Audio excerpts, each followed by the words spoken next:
Well, hello, friends. Mark Holmes here. As always, I want to thank you all for watching, commenting, subscribing, and being part of the Joe Boo Sports Report. Without you guys, this literally, and I mean literally, does not work. And I'm actually here working on my set. It is, of course, New Year's Day. And what better day than to get rolling on this season as well as getting ready for next year?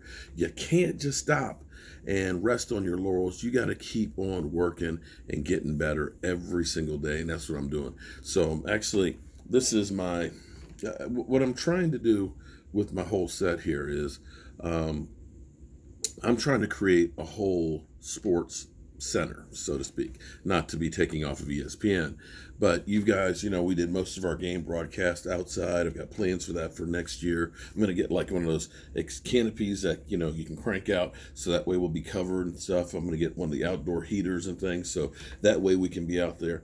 In fact, I convinced my wife we need to get a bigger TV for upstairs. Get a 65-inch, so that way I'll have a 65 and a 50 and a 32, and we'll have like the Sunday ticket. So that way we'll be able to, make this our own sports bar, and hopefully we'll be past COVID where we can have some of you guys coming over to watch the Gamecast. But even still, we've got about 119 days until the draft. And when the draft rolls around, I want this to be draft central. So I want to be able to control everything from, my regular spot where you used to see me at, but also to be able to control it from right here as well. So I've got all my stuff here. I've got a couple of monitors that are hooked up to the main system. I've got a mic mixer here, so I want to get up and adjust the sound over there at the main section. And I'm going to continue to evolve it.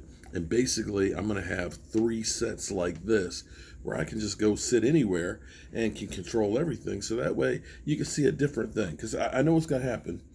Some of you are going to be over there saying, oh, well, look at all the stuff he's got back there. He's not really a Cowboys fan. We have one of those helmets for each of the teams. So that way we can put helmets against helmets, Gamecast, when we do our Gamecast and stuff. So stop hating and all that. But I want you guys to get different points of view of my man cave. And like I said, we're going to be doing some changing and evolving of this to truly make this like a sports bar. And one of the things we might end up seeing is we might see a return of Gerald McCoy.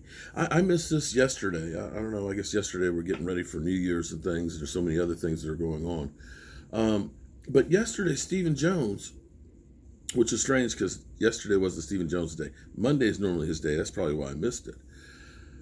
But the Cowboys looking towards next year feel like, we're competing now towards the end of the season with a lack of a lot of the guys that we have on the team, that if we get those guys back, that we're going to be a better team. For example, when you look at the Eagles have some injuries. They have a lot of injuries on the offensive line, but for the most part, they've been healthier than we have. I mean, they've actually been able to keep their quarterback upright. Now, he is hurt. His feelings are hurt. Carson Wentz's feelings are really, really hurt, and they're going to a rookie quarterback, but a rookie quarterback who seems to have a little bit more than some of the other rookie quarterbacks that we had against the East, as in Danny Dimes and Haskins and things. So there's hope there. But as far as most of the receivers and their tight ends and a lot of the defensive personnel, the Eagles have a lot of the stuff that they would have for next year, with the exception of they're in cap hell. They're going to be losing people next year. They're not going to be gaining people coming back from injury as much. But Stephen Jones is talking about the outlook for the Cowboys. And let me read the exact quote, and then we'll talk about it afterwards. Stephen Jones yesterday on 105 The Fan. You can talk about La'el Collins. Again, if La'el Collins comes back and he's healthy, hey, great. Now we've got a great starting tackle. A guy who last year should have been a Pro Bowler.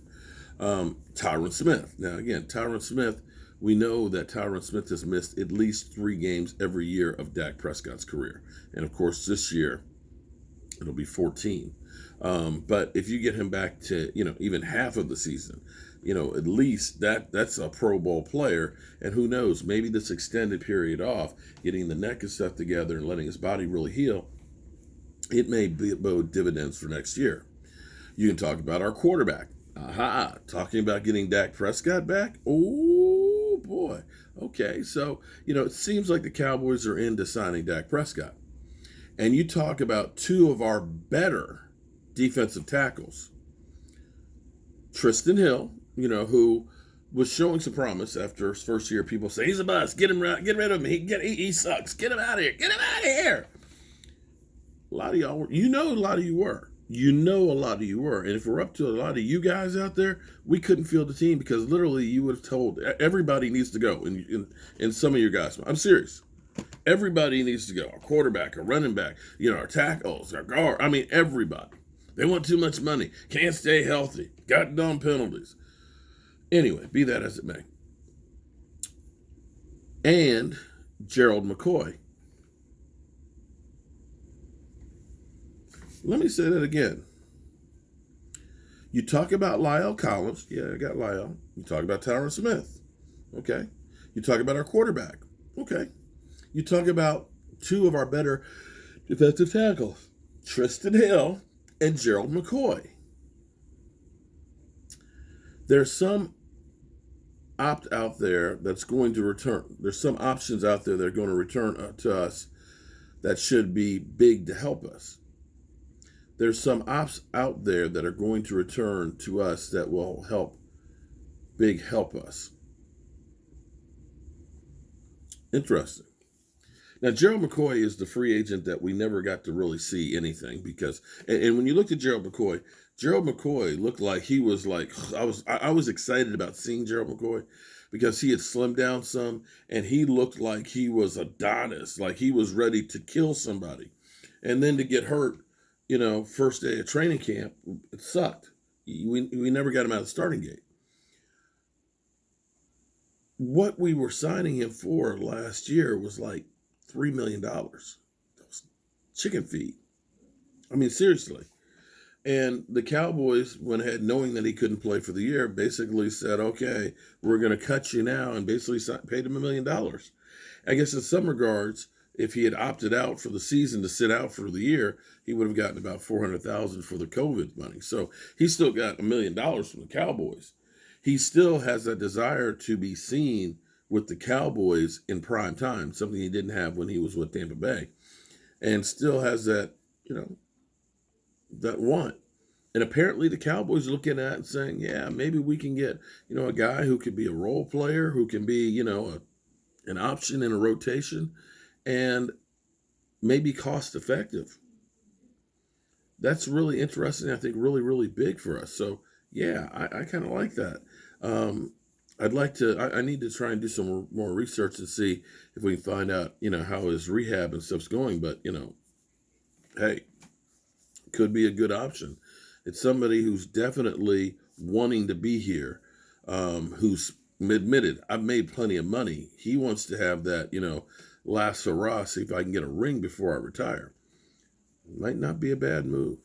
But we'll talk about this some more tonight in 3.5 hours. Wow. We got our live stream coming up. So I hope you guys will join us. And we'll be talking about this. And, of course, we'll be talking about the line is getting closer. We're only 1.5 points ahead of the New York Giants as we get ready to take on Jason Garrett and the Italian sub. And hope that the Eagles will do us a favor. I'll see you later.